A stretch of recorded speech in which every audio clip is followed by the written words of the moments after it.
So, when it comes to lighting techniques, lighting plays a major role in visual contents. Whatever the visual content it may be, lighting plays a major role from starting from drawing, painting, and apart from that, for both the photography and videography, lighting plays a major role.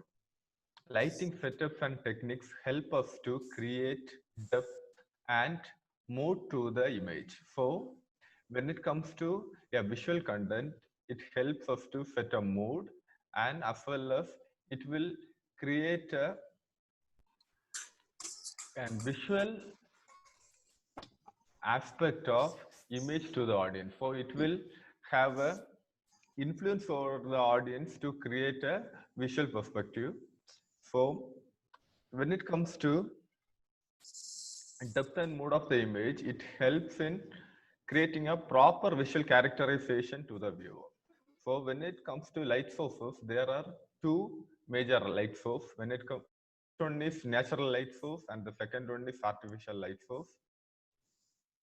When you take something like a natural light source, you can take example of sun, moon, etc.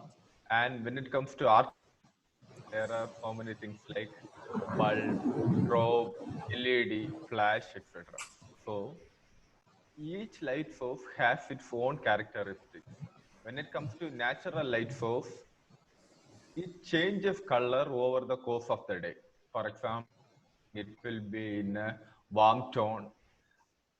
At noon, it will be in a pale white, or by night, it will turn into cool tone. Similar way, when it comes to artificial lighting, the main advantage of artificial lighting is you can control the light to your individual needs, and the lighting will be very consistent throughout the whole setup. But when it comes to natural lighting, the nature and characteristics of light will be changing in the course of the day. Guys எல்லாரும் mic mute போட்டிங்கன்னா சூப்பராக இருக்கும். Students unmute பண்ணாதீங்க mic.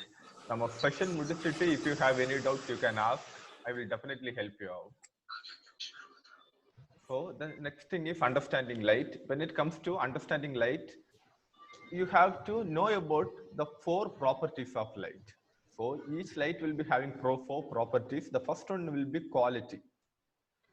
When it comes to quality, you have to know how good is the quality of the light. For example, if you are shooting outdoor and you are expecting or having a plan like keeping the sun as the main light source, and if it was a cloudy day, if you are or sun didn't come up because of rain or something, the quality will be totally affected.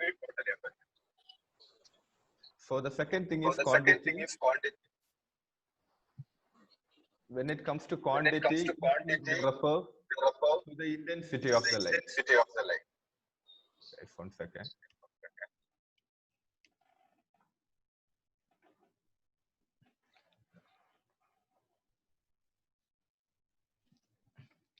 When it refers to the quantity, it is the intensity of the light. So most of the time, there will be a specific need of the intensity of light. So you know, right? In the morning time, the intensity of the light will be normal. By the noon time, the intensity of the light will be high. It's for natural lighting scenario. Similar ways, when you are shooting in indoor or using an artificial, the third thing is color.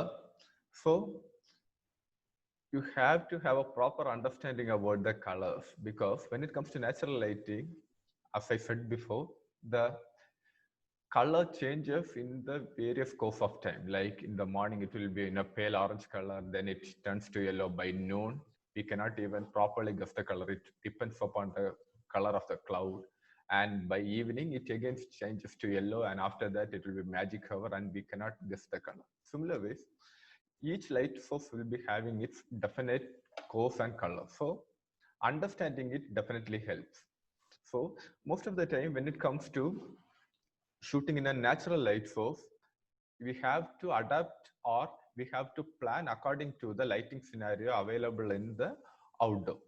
But when it comes to indoor or in a controlled studio environment, if you're shooting, you can adapt color to your needs. For example, most of the time when it comes to shooting indoor, people prefer using color gels or color papers to add a depth to the image. The fourth thing is direction.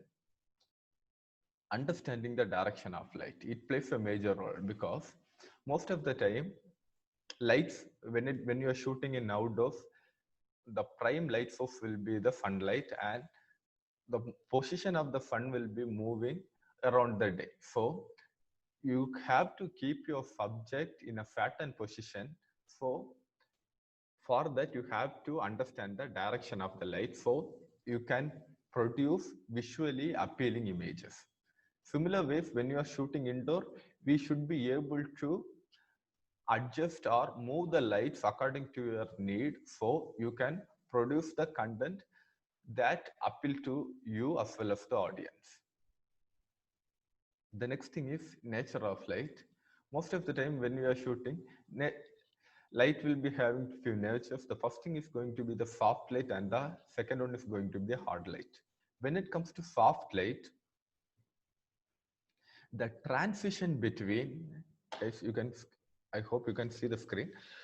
So the transition between the highlights to the shadows will be smooth. Like the gradient will be in a very even position. For example, the highlights and the midtones and the shadows, everything will be smooth. So it will be considered as the soft light. For that, we have to choose a place, or we have to place the subject in a certain position, as well as you have to understand the lighting for creating soft light. Similar ways, when you take something like a hard light, the transition won't be smooth between the highlight and the shadows. And the midtones will be falling mid-place and the transition won't be that smooth. So when you have a single prime light source and you are not using any diffuser, you tend to get hard light. So most of the time when you are shooting outdoors in noon time, we probably getting the hard light. So the shadows will be very harsh and the image will be having different appeal. If you are planning to get those look, you can definitely go for it. Other than that, mostly a soft light image will be better appealing to the audience. So you have to understand how we have to control the light and take images according to our need. So for that, you have to understand the basic lighting techniques used in both photography and in videography. So the most primarily used lighting technique is 3-point lighting technique.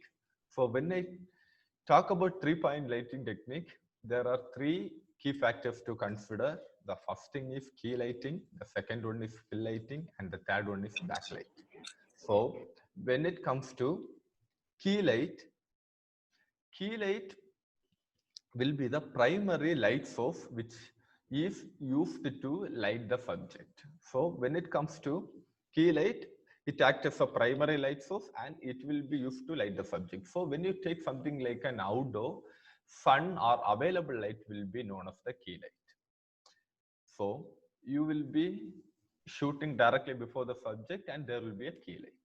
And the secondary thing is fill light. So yeah, just to using a single key light, the image will be something like a hard light, like this. The second thing is fill light.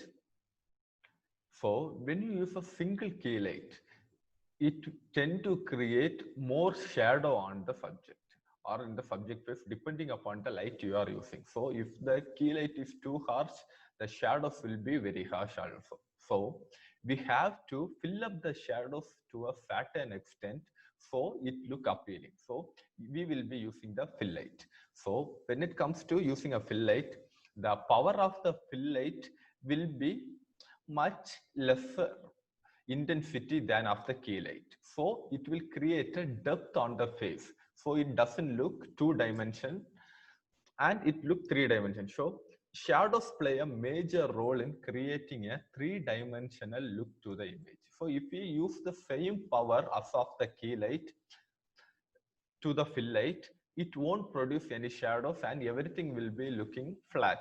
So we will be using less intensity on the fill light compared to the key light.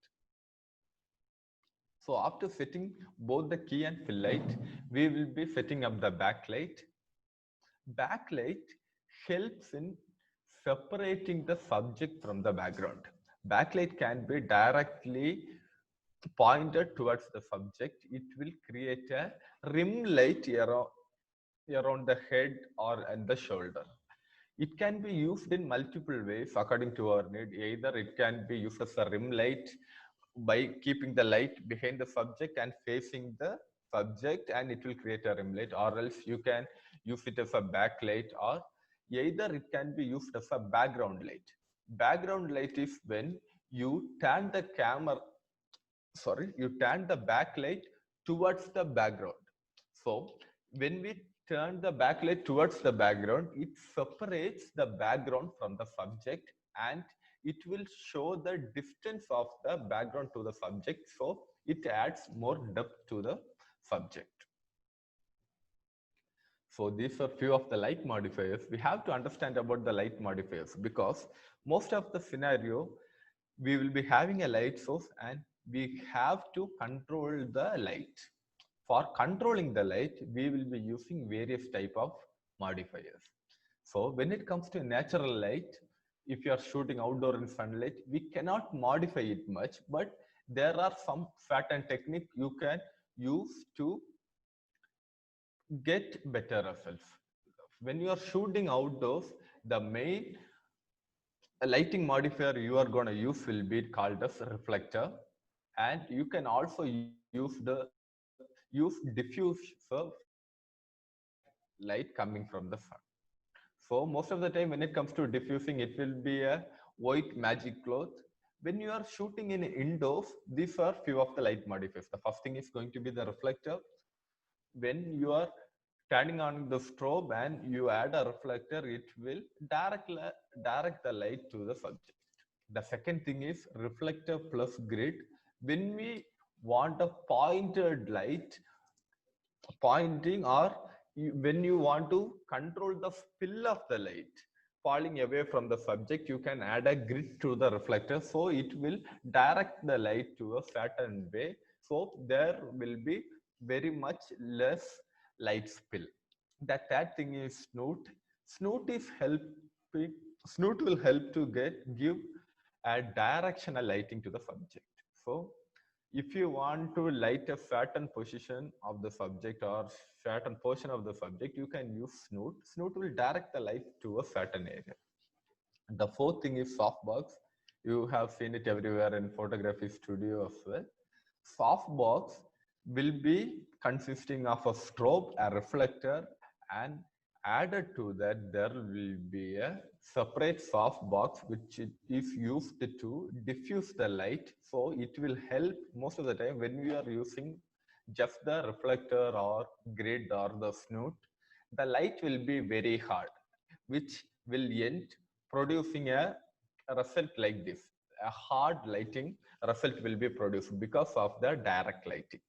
But when you use something like a soft box, and in soft box it automatically diffuses the light coming from the strobe, you can produce a soft lighted image like this, because the light spread evenly over all the frame from the reflector to the diffuser, and it passes through the subject. The fifth one is reflector. Most of the time, if you are shooting in a single, directed to the subject, and it can be used as a fill light. So it will fill up the shadows created by the key light. And the next thing is umbrella diffuser. It's one of the cheapest version of the softbox. Here we cannot direct the light, but it can diffuse the light and create a soft, appealing image.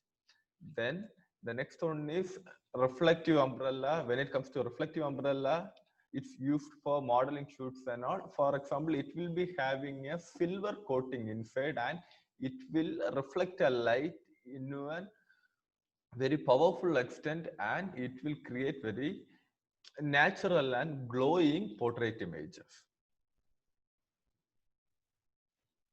Okay, hope you guys understood it. So we will be moving on to few of the portrait lighting techniques we have to understand. So these are the mainly used portraiting light techniques around the world.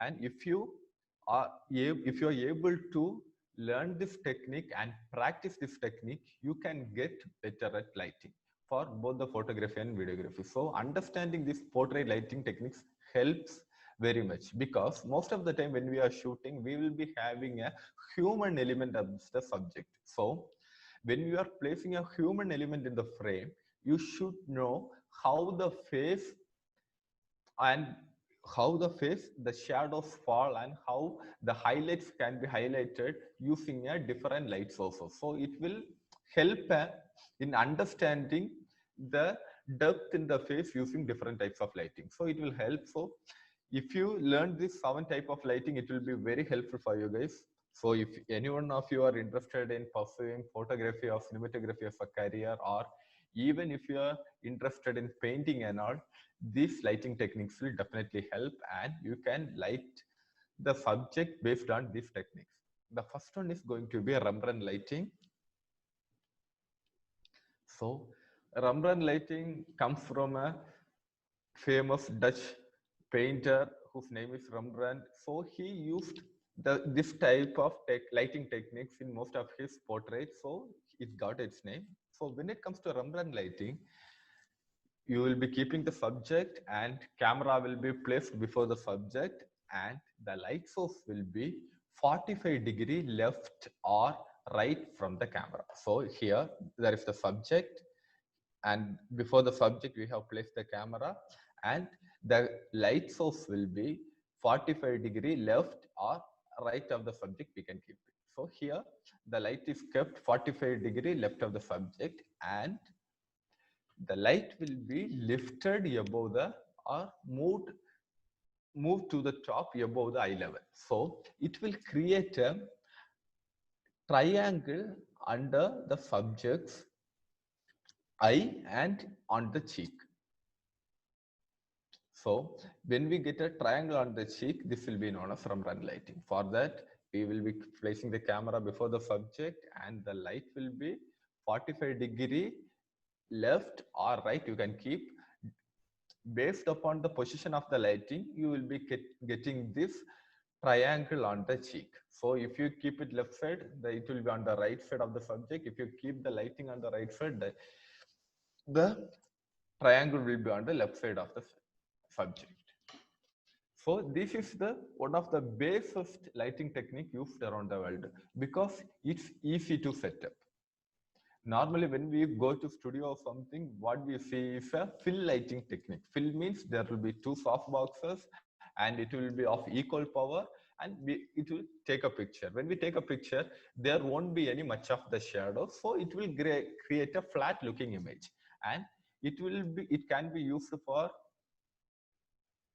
our personal uses as well as professional uses, where it comes to mugshots. Mugshots in the sense, when it comes to passport size pictures, it can be used. Other than that, when you want to create a dramatic image or an appealing image where you show the depth of the face and show the intensity or those kind of things, we have to adapt to this lighting technique. So Rembrandt lighting is one of the best and easiest lighting techniques to follow. The second thing is split lighting. Split lighting has its own characteristic of creating a drama to the image. So for creating split lighting, the camera and the subject placement is going to be the same, but we will be moving the light 90-degree far. So when we place the light 90-degree and to the side of the subject, the light will fill one side of the subject and it will end up in creating shadows on the other side of the image. So this will be known as split lighting.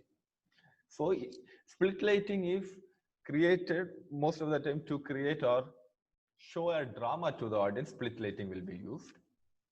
The third thing is short lighting. When it comes to short lighting, there is a small slight change in the subject position. In the first 2 positions, the subject is facing directly towards the camera. In the split lighting, the subject will be made to turn a little round towards the right side. So they will be directly facing the light. So the subject will be little off from the camera. And when subject is little off from the camera, it tend to make them look towards the camera. We will move the subject towards the light source and ask them to look over the camera. So somewhere like this, when a subject is sitting like this towards the camera, the thing is they will be moving towards the light source and they will be looking the camera like this. So when we light the short side, it will be known as short lighting. So when they are facing the camera, automatically there will be a short side on their face and a broad side. And when the light is lighted towards the short side of the face, it will be known as short lighting. And when we light the broad side of the face, it will be known as broad lighting. The next thing is butterfly lighting, and it is also called as paramount lighting. Butterfly lighting is highly used for female portraits, beauty shots, advertising shots, which encourage beauty products or something, as well as it is used for glamour shots and all when it comes to female model. So it's one of the highly used lighting techniques on female models. It is known as butterfly lighting, and Paramount Pictures in Hollywood use this technique to take pictures of various actresses, and so it is also called as paramount lighting. So when it comes to butterfly lighting, the lighting technique is going to be like the camera will be opposite to the subject. As shown, the subject is facing the camera, but the light source will be above the camera level. So if you take something like, if you think myself as a camera and there is a subject, the light will be placed above me, like above the camera. So it tends to create a beautiful butterfly-like shadow below the nose of the subject. So the placement of the light matters. It has to be far away from the subject and above the camera, and it will create a butterfly-like shadow below the nose of the subject, and this is known as butterfly lighting. The next thing is flat lighting. This is the commonly seen scenario in most of the studios. There will be two light sources with same power, and it is simultaneously used while taking a picture. So it will totally fill up the shadows available in the image. So when it fills up the shadows, this kind of lighting technique is used in passport size photograph as well as commercial works. These kind of techniques are used when you take something like a commercial picture or commercial advertisement where the creators wish to create a commercial look and a glamorous look to the image. They use fill lighting. There will be less of a drama and more of the lighting and commercial value to the image, and it will be used as a flat light. And the next thing is loop lighting. Loop lighting, when it comes to loop lighting, it's kind of similar to rum run lighting, but there is a little difference. For example, the first thing, when it comes to rum run lighting, we will be placing the light source 45 degree from the camera, but here we will be placing it around 15 to 30 degree of the camera. So the light source will be very near to the camera, and it will, when we light the subject, it won't create a drum run lighting. It will also fill the upside of the camera, but it will create a loop on the side of the nose. So when the light is placed 15 to 30 degrees of the camera, right or left, on the opposite side, it creates a black loop because of the shadows. So it will be known as loop lighting. And this is on add-on. This is not on the lighting techniques, but you have to know about the checkerboard lighting when you are using some backlights. So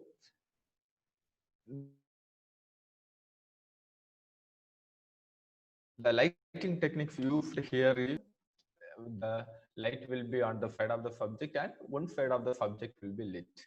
So similarly, one side of the subject is light and the other side is dark. And when it comes to background, we are creating the depth or a 3D dimension by giving a dark background on the brighter side of the subject and bright background on the darker side of the subject. So it will give a visual appeal to the audience and they will be very attracted to the depth created over here. So you have to understand it when you are shooting something in a video mode or something, because most of the time when it comes to video production, the understanding of the background as well as understanding of how you light the background matters a lot.